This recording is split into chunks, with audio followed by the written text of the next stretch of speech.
seluruh kehidupan kami satu persatu akan dilucuti oleh Tuhan.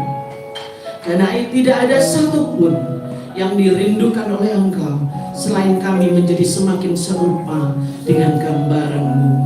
Saat ini Tuhan, kami akan mendengarkan firman-Mu, dan tolong roh kami Bapa, dan Engkau akan memberikan kami ketentraman dalam hati kami untuk ditegur, untuk diperbaiki, dan supaya kami bisa bertumbuh benar-benar di dalam Tuhan.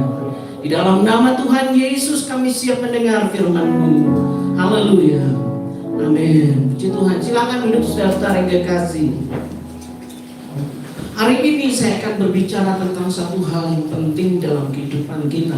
Tentunya saudara akan bertanya-tanya apa makna dari judul ini yang berkata pecahkan cangkang benih.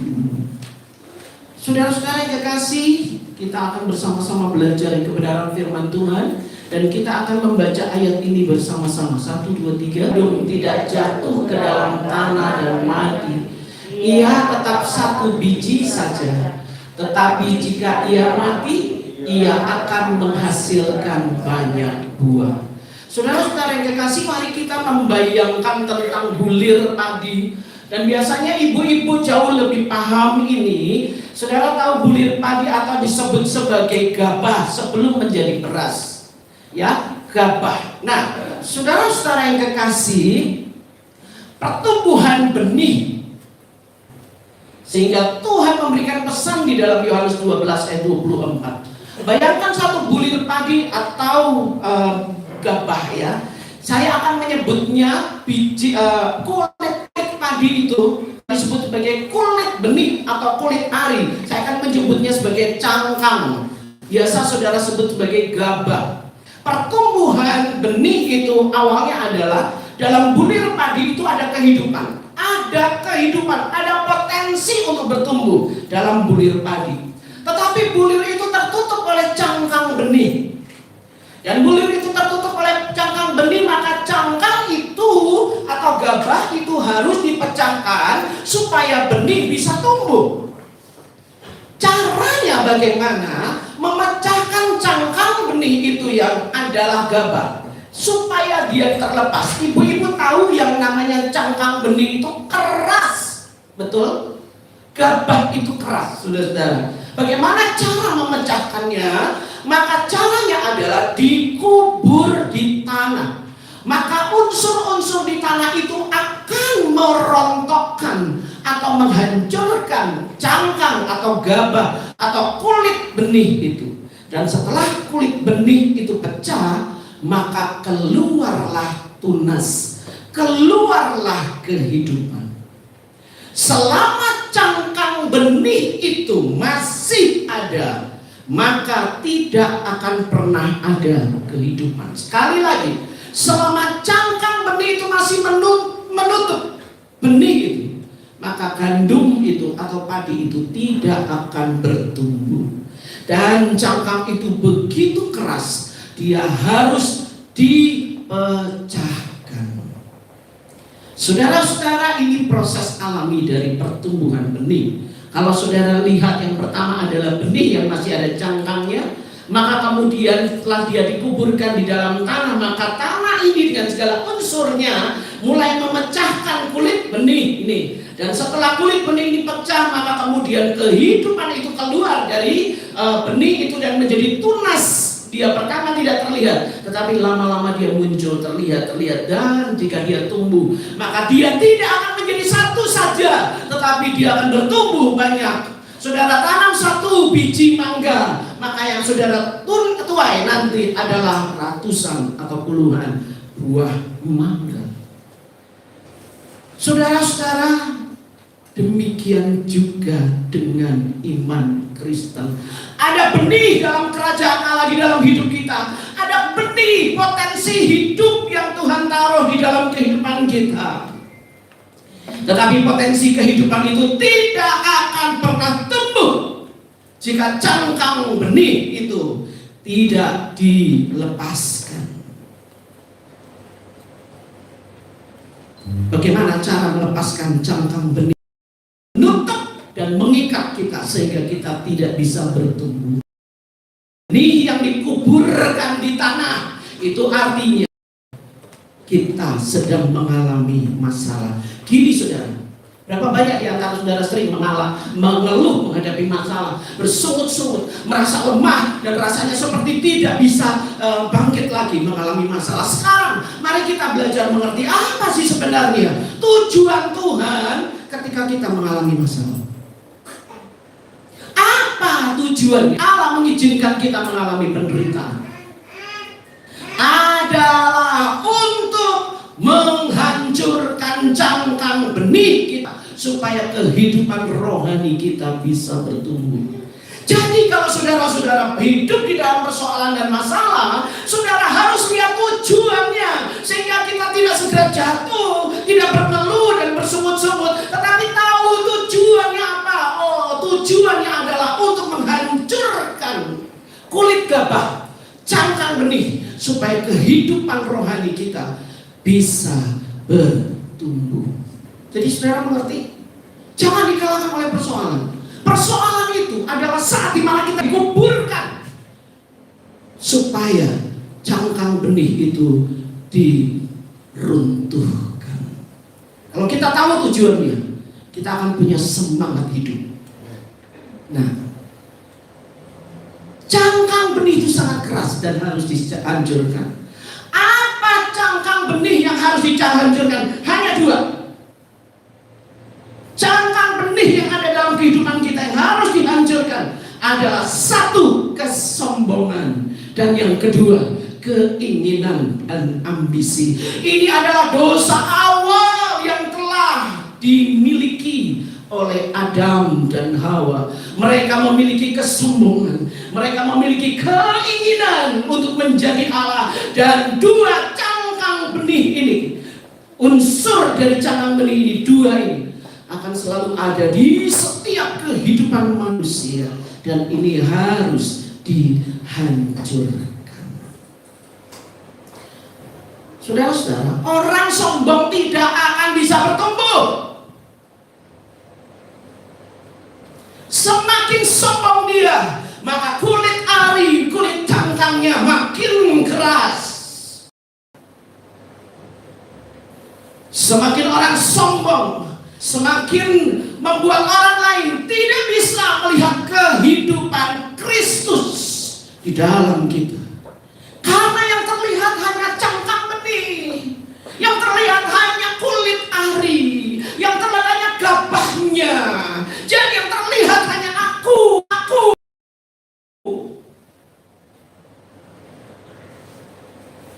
Saudara-saudara yang kekasih, Tuhan Yesus yang hebat tertutup oleh kamu yang hebat.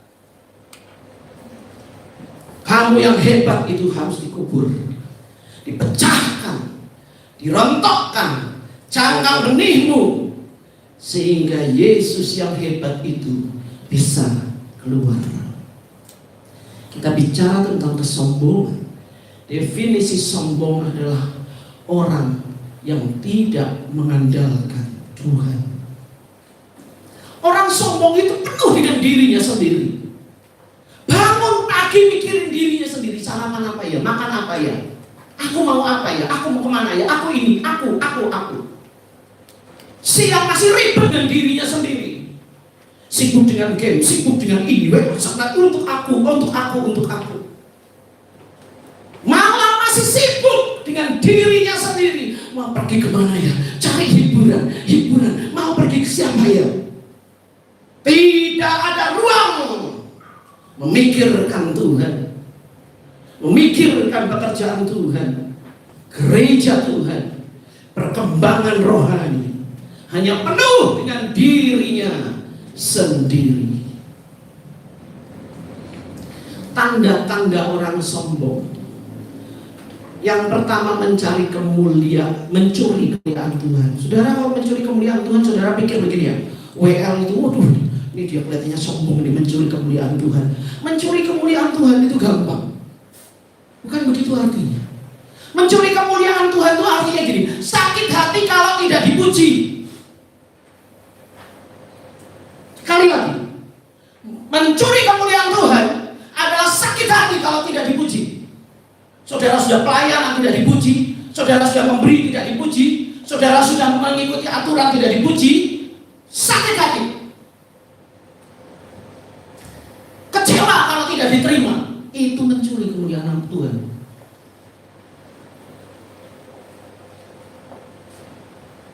Menuntut orang lain, dia harus berubah, harus berubah, harus berubah. Kurang sombong. Coba hitung ya, di sini ada 13. Kira-kira saya ada berapa? Saya sakit hati nggak kalau dipuji? Sakit hati kalau enggak diterima. Saya sakit hati nggak? Kalau sakit hati berarti mencuri kemuliaan Tuhan. Oh iya berarti. Satu. Saya suka nuntut nggak? Nuntut suami harus begini, harus begitu, duitnya harus banyak. Nuntut istri harus begitu, seperti itu istri tetangga. Menuntut orang lain itu sombong, sudah 2. 3, merasa lebih. Saya lebih bisa, saya lebih mampu, saya lebih ini, saya lebih kaya, saya lebih sinis. Mana bisa dia? Sinis. 5, roh yang mengkritik. Kritik boleh. Ini gak bagus, ini posisinya begini, saran saya begini boleh. 1-2 kali. Tapi kalau roh kritik, selalu kritik. Orang itu gini, gitu, dikritik, dicari salahnya. Itu roh.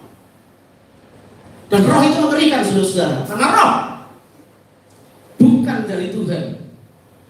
Roh mengkritik ini adalah roh kegelapan yang bermaksud memecah belahkan teman satu dengan teman yang lainnya.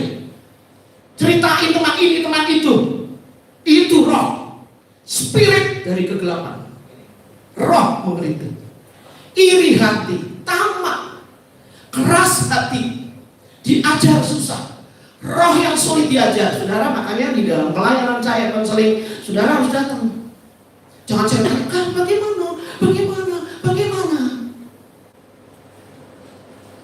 Harus datang. Menyadari bahwa butuh didoakan, butuh sharing, butuh. Harus, jangan merasa saya nggak perlu. Itu roh yang sulit diajar. Tidak setia, tidak sabar, pahit hati, menyenangkan orang lain hanya untuk supaya saya dapat sesuatu dari orang itu, menyenangkan orang lain supaya saya dapat menikmati sebagian dari kebaikannya. Itu kesombongan, mengasihi diri sendiri. Bayangkan dari 13 ini ada 8, makanya saudara parah sombong itu.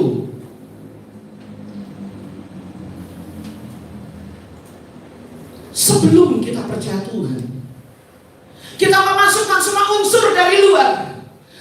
Hiburan-hiburan, perhatian dari orang, kasih sayang, wah puji-pujian dari orang, kita masukkan ke dalam. Wah. Tetapi setelah kita di dalam Tuhan, maka di dalam hatimu mengalir aliran-aliran kehidupan.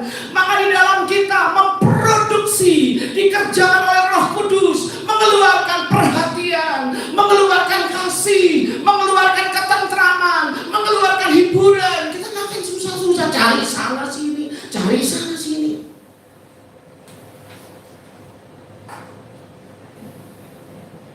Cangkang benih kita harus dirontokkan sebelum kita bisa tumbuh di dalam Tuhan. Kenapa anak Tuhan, kenapa gereja Tuhan sulit bertumbuh? Karena mereka terus memelihara cangkang benih kesombongan. Saya bicara keras karena kita akan memasuki masa mempersiapkan gereja Tuhan, dan butuh orang-orang yang dikuasai oleh Roh Kudus. Dan itu tidak mungkin terjadi jika kita masih menguasai diri kita sendiri. Yang kedua, keinginan atau ambisi. Di dalam Alkitab cuma ada 2 keinginan. Keinginan daging dan keinginan roh. Di dalam Galatia 5 ayat 17. Sebab keinginan daging berlawanan dengan keinginan roh, dan keinginan roh berlawanan dengan keinginan daging, karena keduanya bertentangan, sehingga kamu setiap kali tidak melakukan apa yang kamu kehendaki. Dan Galatia 5 ayat ayat 19-21 ini bicara tentang perbuatan daging, lahir dari keinginan daging. Pertama, percabulan, pikiran-pikiran kabul. Itu keinginan, cangkang benih yang harus dihancurkan. Kecemaran, hawa nafsu, penyembahan berhala, sihir, perseteruan, maunya berantem aja, perselisihan, maunya ribut aja, iri hati, amarah, kepentingan diri sendiri, percideraan, roh pemecah belah, kedengkian, kemabukan, pesta pora, dan sebagainya. Saudara-saudara yang kekasih, 1 Yohanes 2 ayat 17. Dan dunia ini sedang lenyap dengan keinginannya. Dunia ini sedang lenyap dengan keinginannya. Tetapi orang yang melakukan kehendak Allah akan tetap hidup selama-lamanya. Dunia ini sedang lenyap. Jadi kalau kita hidup di dalam keinginan daging kita sedang lenyap. Lenyap dari pelayanan, lenyap dari gereja, lenyap dari kehidupan yang berbahagia, lenyap dari ketentraman, lenyap dari kejujuran, lenyap dari hubungan yang baik. Walaupun Kristen, tetapi jika keinginannya tidak ada keinginan Bapa, yang ada hanya keinginan dirinya, aku mau, aku pengen, aku hendak, aku. Kita sedang lenyap bersama dengan dunia. Gak usah tunggu kiamat, kita sedang lenyap. Saudara-saudara, makanya kalau punya masalah, punya persoalan, itu artinya kita sedang diurus oleh Bapa untuk menghancurkan cangkang benih itu loh. Jadi kalau kita punya masalah, punya persoalan, tanya sama Bapa, Bapa, ini masalah sedang mendorong misalnya, saudara sedang konflik dengan orang. Doa sama Tuhan, Tuhan, saya nggak salah, orang itu nyebelin. Jangan ributin orang itu. Tanya sama Bapa, Bapa, Engkau sedang mendorong aku untuk masuk kepada keinginan yang apa? Keinginanmu yang mana? Pengampunan, kesabaran, melakukan kebaikan, kemurahan. Tanya. Dan kita kalau sudah punya persoalan, konflik dengan orang, maunya keinginan daging, menghindar, musuhin, kusik, jelek-jelek, gegepan, marah, hati, dan itu keinginan sendiri. Dan dunia akan lenyap, kita akan lenyap. Cangkang benih cuma 2, sombong dan keinginan. Tanya sama Bapa, saya punya konflik dengan dia, jangan ributin dianya, jangan cari-cari jeleknya dia, gak usah cari teman untuk bicarakan dia. Tanya sama Bapa, Bapa ingin saya melakukan kehendak-Mu apa? Keinginan yang mana? Mengasihi. Aduh. Sabar, berbuat baik. Jangan cuma doain musuh. Gampang doain musuh. Berbuat baik kepada musuh, itu yang nomor 1. Baru setelah itu doakan musuh. Tujuan semua masalah diizinkan Tuhan terjadi untuk mengurus kesombongan dan keinginan kita.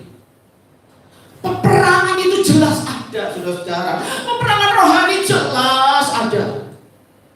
Kerajaan Allah jelas musuhnya kerajaan setan, tapi Tuhan gak ngurus setan. Karena sudah jelas setan itu sudah kalah. Sudah jelas setan itu sudah keluar dari area. Dan Tuhan gak ngurus setan. Tuhan mengurus diri kita sendiri.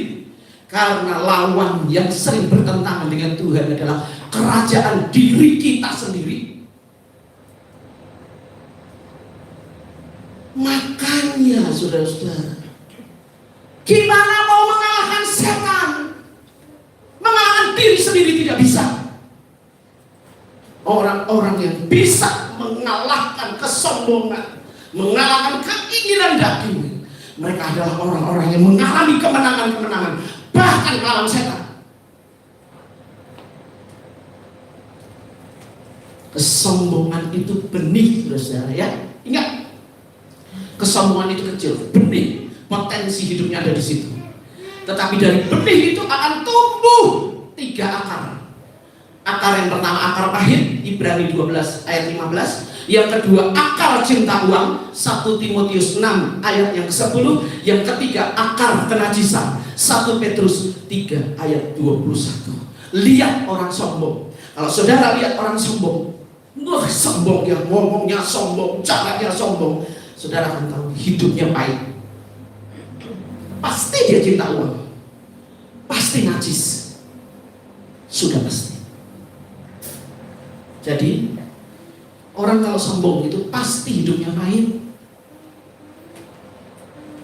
pasti cinta uang, dan pasti pikirannya najis, kotorin pikir. Kalau najis jangan pikirin cuma porno-porno. Pikiran najis itu mikirin jelek-jelek untuk orang, negatif.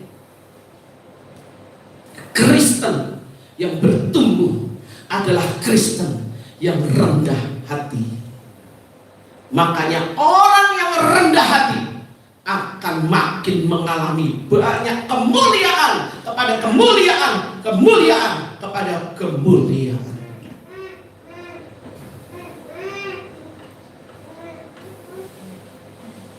Matius 11 ayat 28. Kita baca bersama-sama. 1, 2, 3. Marilah kepadaku semua yang letih, lesu dan berbeban berat. Aku akan memberi kelegaan kepadamu. Pikulah kuk yang kupasang dan belajarlah padaku, karena aku lemah lembut dan rendah hati, dan jiwamu akan mendapat ketenangan. Sebab kuk yang kupasang itu enak dan bebanku pun ringan. Saudara, cuma ada 1 ayat di Alkitab yang Tuhan bilang belajar daripada, cuma 1. Dan itu ayat ini, Matius 11 ayat 28. Dan sekolahnya Tuhan gak ribet, gak banyak-banyak, cuma 2. Lemah lembut dan rendah hati. Makanya orang sombong makin kasar, berarti tidak lulus dari sekolah Kristus. Biarlah setiap pagi kita berdoa demikian kepada Tuhan. Tuhan, biarlah kehendak-Mu yang jadi. Ada sedikit siang, bilang lagi, Bapa, bukan kehendak-Ku, tapi kehendak-Mu yang jadi. Menjelang sore dan malam, bilang lagi, ya Tuhan, kehendak-Mu yang jadi atasku. Jika cangkang benih itu hancur, maka kehidupan rohanimu akan bertumbuh. Sering kan kita doa, Tuhan, keluarkanlah saya dari masalah ini Tuhan. Saya sudah tidak tahan. Keluarkanlah Tuhan dalam nama Yesus. Semua setan-setan yang bikin masalah ini saya usir dalam nama Yesus. Amin. Saudara keluar kan dari masalah? Malah masih berbulan-bulan, masih bertahun-tahun. Kenapa? Karena Tuhan sedang mengurus 2 hal ini. Kesombongan dan keinginan.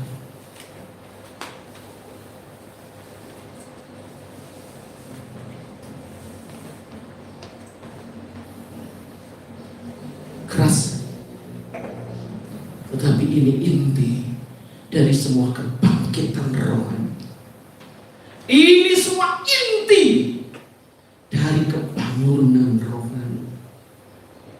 Dan kita harus jujur di hadapan Tuhan. Bapa, aku sombong dan aku punya banyak keinginan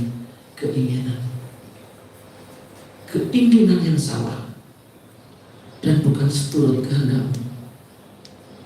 Kalau Kalau engkau menetapkan aku tetap di dalam masalah ini, saya cuma tahu satu hal. Engkau sedang meruntuhkan, engkau sedang memecahkan kesombongan dan keinginan saya yang salah. Engkau mau bawa saya kemana? Mau bawa saya kemana? Anak-anak Tuhan. Karena di dalam dunia ini kasih akan menjadi dingin, maka konflik akan semakin banyak. Konflik akan semakin banyak. Tetapi orang-orang yang rendah hati bisa menangani konflik. Orang-orang yang lembut hatinya pasti menang menghadapi konflik.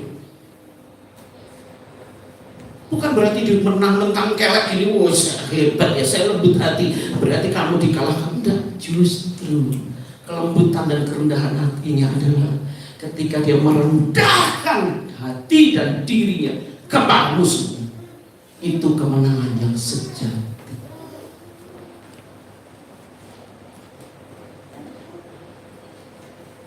Saudara, mana ada sih masalah seperti apa yang terjadi di pandemi sekarang? Dulu zaman ada cacar cuma di daerah mana, ada flu burung cuma di daerah mana. Tapi pandemi COVID ini seluruh 200 lebih negara mengalami. Dan ekonomi dari produksi hancur, pemasaran hancur, bareng-bareng hancurnya. Biasanya produksi ada, pemasarannya hancur. Ini semua hancur. Wah, oleng ekonomi. Banyak orang mulai oleng. Tapi kalau kita memiliki hati merendah, lembut hati, dan cangkang benih kesombongan dan keinginan-keinginan kita dihancurkan, kita akan mampu menghadapi masalah apapun dan menang. Hari ini jangan jadikan khotbah ini cuma saudara dengar, karena ini adalah pesan Roh Kudus untuk kegerakan generasi berikutnya. Hanya orang-orang yang berkata, ya Tuhan, saya menangkap maksudmu, saya menangkap pesanmu, saya mau engkau hancurkan cangkang benih saya, yaitu kesombongan dan keinginan saya mau. Maka lihatlah, orang-orang ini akan dipakai oleh Tuhan dan akan melakukan kebangunan rohani di generasi saat ini.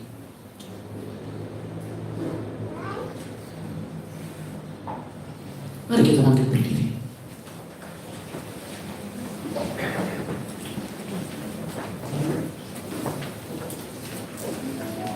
Mengapa Allah belum memenuhkan tujuannya dalam kehidupan kita? Mengapa kita belum mengalami kebangunan rohani dan pertumbuhan? Mengapa orang belum bisa melihat buah-buah kehidupan rohani kita? Karena masih ada cangkang benih yang keras, kesombongan dan keinginan yang harus dihancurkan. Hari ini masing-masing datang kepada Tuhan.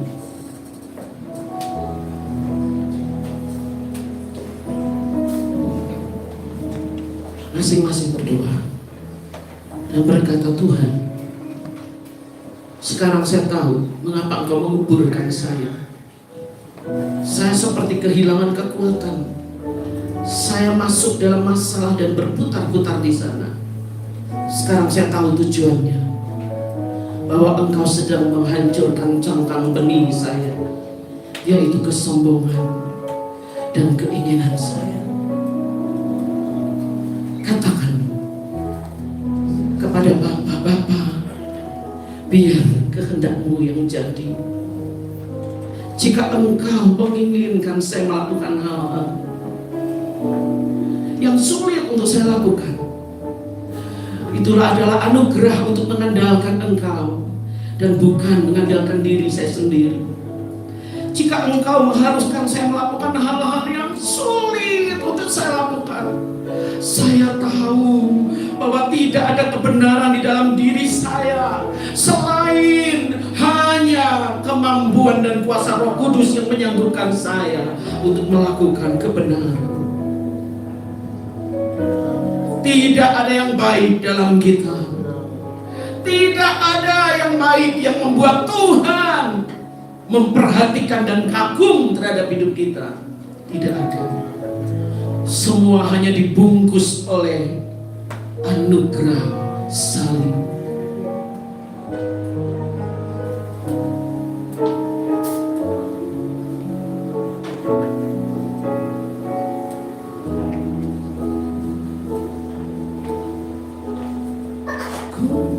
Ku mau cinta Yesus selamanya. Ku mau cinta Yesus selamanya. Meskipun badai silih berganti dalam hidupku, ku tetap cinta Yesus selamanya.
Saudara-saudara berkata, saya Tuhan orangnya,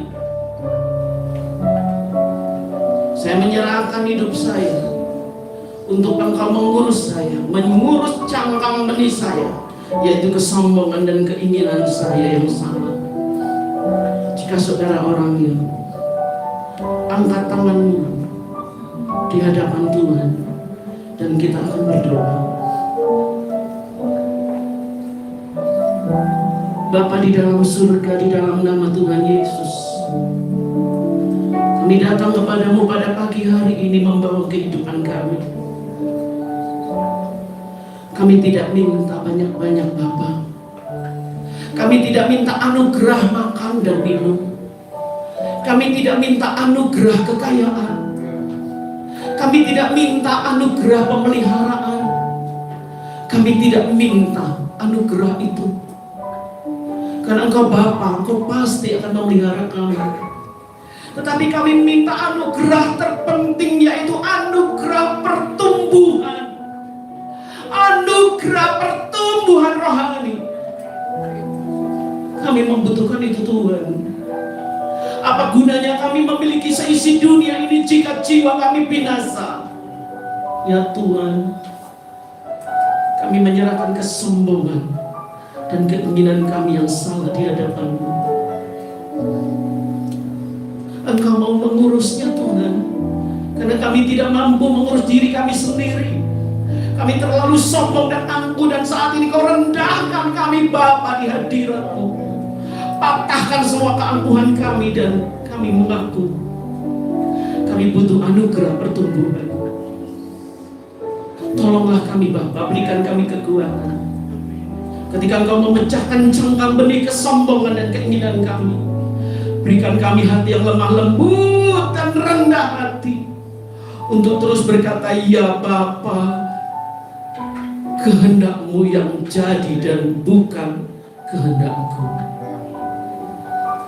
Roh Kudus tolong, Roh Kudus pegang tangan kami, tuntun untuk hidup dalam kebenaran. Terima kasih Tuhan, kami menyerahkan hidup kami ke dalam tangan-Mu, dan kami percaya setiap hari Engkau akan mengerjakan kami, dan kami akan semakin dibebaskan, dan kami akan bertumbuh di dalam Engkau, bahkan berbuah-buah. Terima kasih Tuhan. Di dalam nama Tuhan Yesus kami berdoa. Amin.